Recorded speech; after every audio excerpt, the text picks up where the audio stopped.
9988 건강 길라잡이. 매주 토요일 이 시간에는 젊고 건강하게 사는 방법에 대해서 알아보고 있죠. 오늘도 재활의학과 전문의 김효수 원장님과 함께합니다. 원장님 안녕하세요. 안녕하세요. 오늘은 어떤 이야기 나눠볼까요? 날씨가 이제 점점 따뜻해지고 있는데요. 예. 등산, 조깅, 마라톤 같은 야외 활동들 이제 많이들 시작하고 계십니다. 네. 봄철이면 어김없이 증가하는 발 뒤꿈치 통증에 대해서 오늘은 알아보고자 합니다. 네. 보통 발 뒤꿈치에 통증이 있다고 하면 어떤 경우들을 생각해 볼 수 있나요? 보통 발 뒤꿈치 뼈에 붙어 있는 힘줄에 염증이 생길 때 통증이 나타납니다. 네. 대표적으로 발바닥 쪽에 붙어 있는 발바닥 힘줄과 뒤편에 붙어 있는 아킬레스 힘줄에 염증이 많이 생깁니다.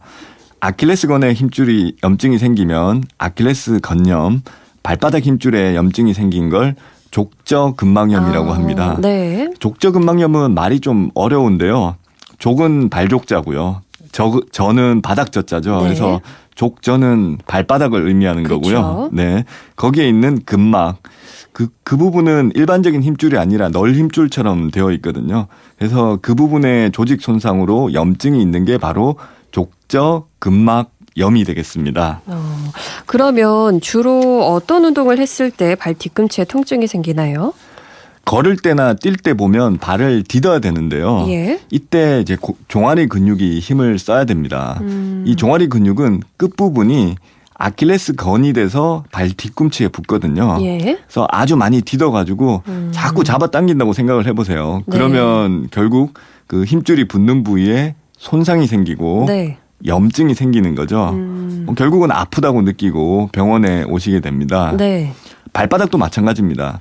디딜 때 이렇게 아치가 만들어져야 되거든요. 발바닥에. 예. 네. 그 아치가 없는 게 바로 평발이고요. 네, 그렇죠. 네. 그래서 어쨌든 간에 그 아치가 단단해지려면 발바닥 힘줄이 팽팽해져야 되거든요.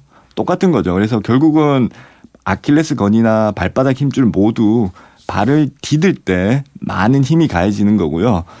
운동을 안 하다가 무리하게 뛰거나 걷게 되면 손상이 오고 결국 염증이 따라오게 되겠습니다. 불편한 신발도 영향을 끼치겠지만 발 뒤꿈치 통증은 명백히 많이 걷거나 뛰어서 오는 거라고 볼 수 있겠습니다. 그러면요, 발 뒤꿈치에 어떤 원인으로든 통증이 생기면 일단 운동은 중단해야 되는 건가요? 어떻게 해야 될까요? 중단해야 될 것 같은데요, 제 생각에는요. 예, 제 방송 들으신 분들은 아마 중단해야 된다고 생각을 하실 텐데요. 예. 제가 맨날 그 손상은 노하다라고 맞아요. 강조를 하고 있지 않습니까?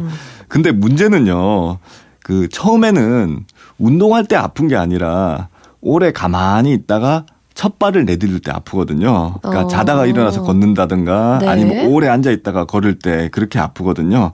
그러니까 이게 운동 때문인지를 모르고 계속 조깅이라든가 등산을 하게 되는 거거든요. 그러니까 결국은 손상이 더 심해지고 네. 심해지면 걸을 때도 아프게 되거든요. 그제서야 병원에 오시게 됩니다. 이때는 손상이 꽤나 심해진 상황이기 때문에 빨리 잘 안 낫습니다.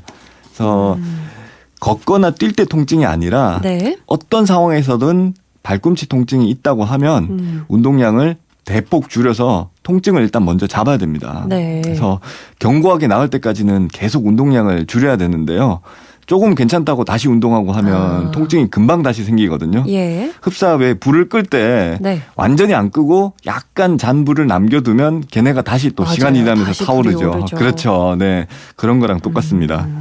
그러면요, 이런 발꿈치 통증을 사전에 예방할 수 있는 방법들이 있을까요? 통증이 전혀 없을 때는 걱정 안 하셔도 됩니다. 정상인 조직은 긴장되어 있지 않기 때문에 네. 문제가 없는데요. 이제 갑자기 운동을 심하게 했거나 아니면 너무 많은 운동량을 누적시키거나 네. 어쨌든 그런 상황에서 손상이 한번 생기면 이야기가 좀 달라집니다. 저 염증이 있으면은 그 조직이 대부분은 긴장을 하게 되거든요. 그러면 관절 범위도 줄어들고 이 상황에서 똑같은 양의 달리기라든가 등산을 하면 손상이 더 심해질 수밖에 없거든요. 그렇겠네요. 네, 그렇죠. 그래서 운동 시작 전에 몸을 충분히 데워서 제가 워밍업 시간에 말씀드렸던 것처럼 긴장을 풀어주고 본 운동 하기 전에 한 5분에서 10분 정도 가볍게 워밍업을 하셔가지고 몸을 좀 따뜻하게 해주시면 긴장이 감소되면서 관절 운동 범위도 늘어나겠죠. 네. 그리고 정상일 때도 발목 스트레칭을 좀 많이 해주시면 도움이 될 것 같습니다. 그러면 통증이 이미 좀 생겨서 아프다 싶을 때 치료하는 그런 목적으로 해줄 수 있는 운동법도 있나요? 네. 계속 강조하는 거지만 네. 통증이 있을 때는 뭘 하려고 하면 안 됩니다. 네. 폭풍이 오는 상황을 생각해 보죠. 네. 근데 그걸 맞대응을 하면 결국 난파선 되는 것밖에 없거든요. 예. 폭풍이 오면 요리조리 피해 다녀야죠. 네. 네. 그래서 즉 마찬가지로 악화되지 않도록 일체 통증 유발하는 동작은 최대한 피해 다니는 게 방법입니다. 그 다음에 이제 염증을 깔아앉히는 게 제일 중요하거든요. 예. 그래서 족욕이라든가 반신욕 같은 걸로 종아리까지 혈액순환을 촉진시켜주는 게 좋고요. 그걸로 부족하면 가까운 병원에서 물리치료를 받으시면 되겠습니다. 네. 네. 뭐 그래도 통증이 깔아앉지 않으면 염증약을 처방받아서 드시고요. 네. 이제 통증이 없어지면 그러니까 이제 폭풍이 지나가고 나면 네. 그제서야 이제 운동을 시작하는 거거든요. 아. 네. 스트레칭부터 시작하면 되겠습니다. 네. 그래서 처음에는 수건을 발목에 감아가지고 쭉 잡아당기시는 거죠. 예. 네. 그래서 반동 주듯이 하지 마시고 지긋하게 잡아당기시면 되겠습니다. 그러면 앉은 상태에서 발 그 바닥 부분에 수건을 걸고 이렇게 그렇죠. 몸쪽으로 네. 당겨주면 되는 거죠? 네, 그렇게 해가지고 한 1분 정도 네. 지긋하게 당겨주시면 되겠고요. 그 다음 단계로는 벽 밀기가 있습니다. 예. 이제 한쪽 발은 앞으로 하고요.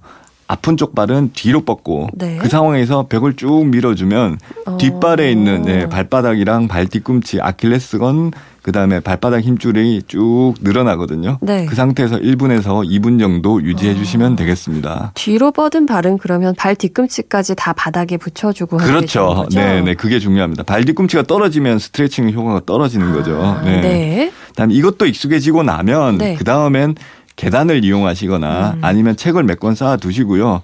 앞꿈치만 걸치신 다음에 네. 뒤꿈치는 바닥 밑으로 쭉 내려주시는 거죠. 아. 네. 그런 식으로 하면은 스트레칭이 되는 건데요. 예. 이 앞에 수건 당기기로 하는 게 팔 힘으로 스트레칭 하는 거라고 하면 네. 이 운동은 마지막에 설명한 운동은 체중으로 스트레칭을 하는 네. 거니까 강도가 당연히 뒤쪽이 더 세겠죠. 그렇겠네요. 그렇죠. 네. 네. 이 상태로 한 2분 정도 충분히 늘려주는 게 좋습니다. 그 외에도 발바닥 힘줄염 같은 경우에는요, 이 발바닥 안쪽의 근육을 강화하기 위해서 바둑돌을 발가락으로 집어서 이렇게 10개씩 옮긴다든가 하는 그런 네. 운동을 시키기도 합니다. 이거 쉽지 않겠는데요? 예, 생각보다 쉽지 않겠죠. 그죠? 네. 그러니까 발바닥 힘줄을 보호해주기 위해서 발바닥 근육을 늘리는 그런 거라고 보시면 되겠습니다. 네. 근데 어쨌든 간에 제일 중요한 거는 운동보다도 이 발 뒤꿈치 통증이 있으면 무조건 조깅이라든가 등산을 쉬어야 한다는 거거든요. 네. 제가 환자분 설명드릴 때 많이 설명드리는 게 예. 놀 거 다 놀고 성적 올라가는 학생 보셨냐라고 제가 말을 드리거든요. 거의 없죠. 네, 아주 없죠. 간혹가다 있긴 네, 네. 하지만 네. 마찬가지처럼 할 거 다 하고 통증 없어지는 환자도 없다. 네. 이런 말씀을 꼭 드립니다. 그래서 네. 그걸 꼭 명심하시면 좋을 것 같습니다. 날씨가 점점 풀리면서 아마 야외 활동도 많이 하실 거고요. 또 겨울에 쉬었던 운동 새로 시작하시는 분들도 계실 텐데 그럴 때 또 발뒤꿈치 쪽에 통증 생길 수 있다고 하니까요. 오늘 알려드린 내용들 꼭 좀 참고하셨으면 좋겠습니다. 오늘도 재활의학과 전문의 김효수 원장님과 함께했습니다. 고맙습니다. 감사합니다.